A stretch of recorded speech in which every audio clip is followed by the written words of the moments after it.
the network for the AV industry. What are you listening to? This is AV. This is AVNation. This is AVNation.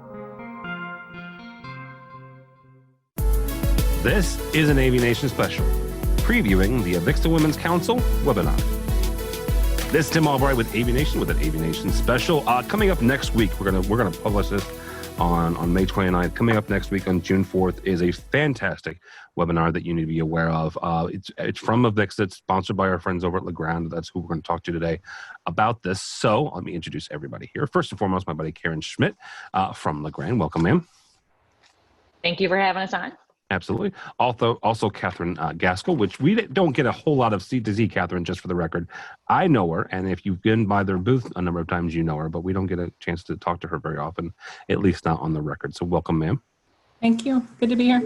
And last but not least, a young lady who needs no introduction to anybody here, Miss Megan Needler. Welcome, ma'am.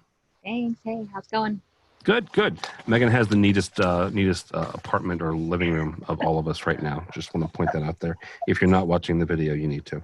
So this webinar is headlined by Sarah King. And if you're not familiar with Sarah King, she's a partner at Refound. She's going to be talking about something that is important in today's day and age, right? Yes, we're still in the middle of a COVID crisis, of a pandemic. Depending on where you live in the country or where you live in the world will determine on how this is going to land where you are. I've said this a couple times, I tell people I live in St. Louis. I technically live in Illinois, though. So that's given me a little bit different perspective. Missouri has been opened up for a couple of weeks. Sometime in the next 6 years, Illinois will be, I don't know. Two of those folks are in Minnesota, and Megan is just outside of around the Middle Atlantic plant in New Jersey. So depending on where you are, you could very well still be at home. You might be working from your office, but we're going to talk about in this 30-minute webinar how to really kind of get out of working from home, but also communicating from home. Karen, real quickly, why is this webinar important today? The June 4th, but why is this webinar important right now? Yeah, well, Sarah is somebody that we have used in our organization who helped us actually as we became a distributed team. You just noted that we're in Minnesota, we're in New Jersey, we're in Indiana. And so she actually really helped us with figuring out how to provide coaching and leadership among distributed teams, when you're not in the same room, when you're looking over a Zoom meeting. And so we know that this can be a struggle for a lot of people to figure out how do you have these kinds of conversations, especially at this particular point in time. It's not just because you're remote, but maybe it's also because you're like, I got to give this person maybe I shouldn't mention this piece of feedback because everybody's going through so much stress right now. And that's true, but these are important things that we need to continue to discuss. And, we need to lean in now more than ever into leadership and careers and make sure that you're making yourself indispensable. So we think it's still a very important skill set to have.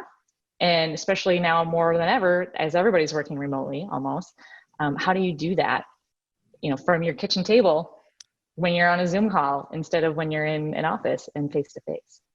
Well, Catherine, I'm going to pick up something that Karen talked about, and that is not just the positive, but the negative here, right? When giving constructive criticism and sometimes correction, right? I'll say it here. We're a small office here. We are distributed as well, but I have a couple of folks here, and they worked remotely for about 2 months. The one is slowly coming back on different times of the week, typically when I'm not here, right? So there's some offset here. We have weekly meetings trying to give correction when it's needed, right? Because I'll be very frank, and I've said this several times, working from home and working remotely is not for everybody, right? So how do you give that sort of correction when it's needed, but doing it in an understanding that this is a difficult time for everybody? I think it's definitely how you frame it up and having that conversation. And hopefully that's not the first time you've had that conversation, but if it is, having that empathy with that person and understanding of the predicament, but working through. Luckily, our team really wants to improve all the time, so they're going to want that feedback, but it's challenging for sure. But walking through what the situation is, what they might need to improve you have to have those conversations often and early. Otherwise, it becomes harder to have later, and the longer you wait for that. That's actually a really good point. The longer you put it off, the more difficult it can be, and the more. And it usually doesn't get better, right? No, absolutely not. Absolutely not. Megan, you and I have talked about this a number of times, both when you hosted Women in AVIXA events at the Middle Atlantic offices there, but LeGrand has a program called the L program, and it is not only just an encouragement to women leaders within LeGrand. It's a mentoring program, right? It's where you guys actively raise up women within the company, but also you guys mentor other folks kind of outside of LeGrand. Talk for a second about the importance of LeGrand's L program. Yeah, so I mean, I think it's all about practicing what we preach, right? And so we want to make sure that our internal culture is as healthy as the industries that we're representing and that we're in. And so some of what we do here at LeGrand, as you mentioned, within L, we have this mentoring program where we pair women with leaders across LeGrand, and they kind of go through a year-long relationship with monthly touch bases where they help each other grow. We also have professional development and what we call lean-in circles, where women meet locally to tackle tough topics and build communities locally. I think one of the cool things is really how we pivoted in the, I hate to use that word. Sorry, it's too early to drink every time we say pivot or new normal. So I'll try to refrain from that. But what we did is we really worked hard on building out professional development relevant to women today. So, we did a series called the Quarantine Spectrum. We've got people stuck at home with full houses like myself, hence the virtual background. So what is it like when there is no me time all of a sudden, and how are people coping with that, all the way to people who are quarantining and solo, and how are they still feeling connected with people? So we really want to feed and fuel our internal culture, as much as we get to do these external opportunities, which I think is awesome too, because LeGrand was a sponsor of the AVIXA Women's Breakfast. So without Infocom, like we still want to show our support for these amazing programs, right? And, as a team, we were kind of talking about preparing for this, and just like, how do you replace the feeling of standing in the room at the women's breakfast when they're rolling in tables and pulling out chairs, because there's just that much support that showed up that day that we weren't even ready. We don't have a big enough space, So it's hard to replicate that, but it's cool when organizations like LeGrand can try to pivot that internal and external and offer programs like this webinar with Sarah to the women within the AV industry. Yeah, absolutely. Karen, I want to point out something here. The women's AVIXA Women's Breakfast that I've been to in the past, one of the most profound things that I experienced was when you do have not just the women, but the men in the room as well, stand up by region, right? And that's one of the things that I think that the AVIXA Women's Council has done incredibly well. And I'm not going to point in fingers at other councils. I've been on a number of myself, right, throughout the years. But oh my gosh, almost since the very beginning of this council, that organization and the folks, the volunteers, not only at the leadership level, but also at the regional level, had really taken this to heart and saying, you know what, I'm from Chicago, I'm from Boise, Idaho, I'm from Minnesota, right?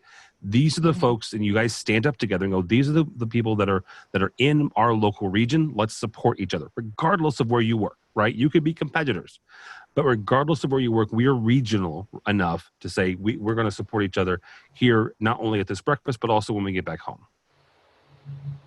Yeah, it's awesome. And I think the Minnesota chapter had a lull for a while, and we sort of resurged that last year. And it was just really cool to see, we're over at Tierney's office, and it's, all these different manufacturers and integrators. And we had actually been planning to host another event in June, and again, not doing that. So this is part of our replacement for that. But you like Megan said, you can't totally replace that in-person feeling of camaraderie. Like you said, you're standing there with the women in your region, and it doesn't matter that, they're over there in a Peerless shirt and I'm in a Chief shirt. Like at this particular moment, we're just supporting each other in, the equality that we want to see and helping to be that change. So, if this is a little step that we can take to try and build some of that while we're all stuck in quarantine, then, we're happy to do that. Yeah, absolutely.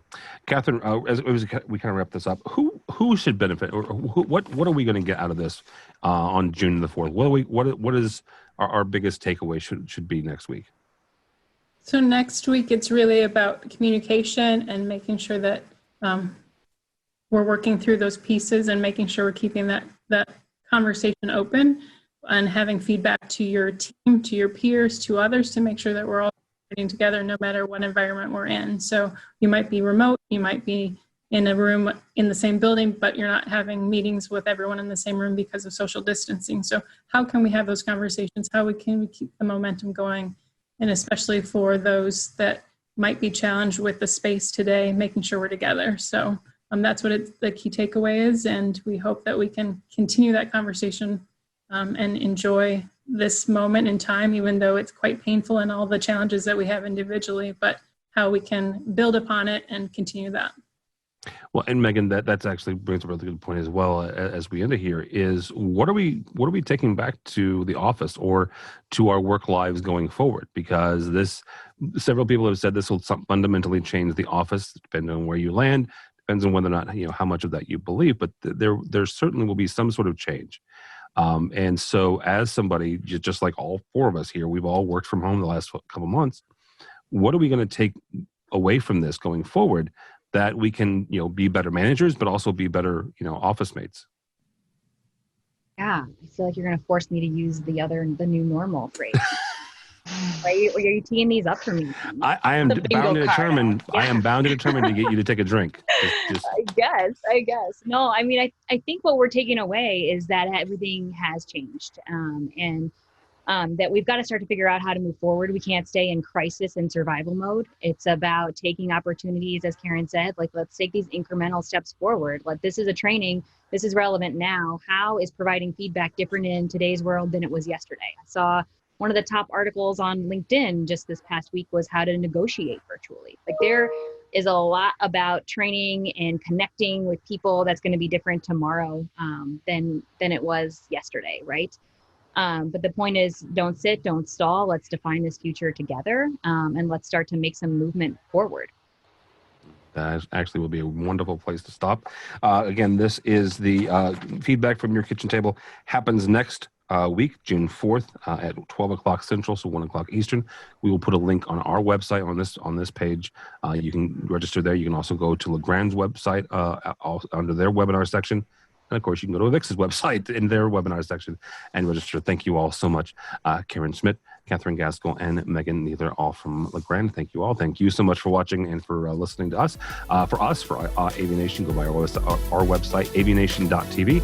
That's AVNation.tv.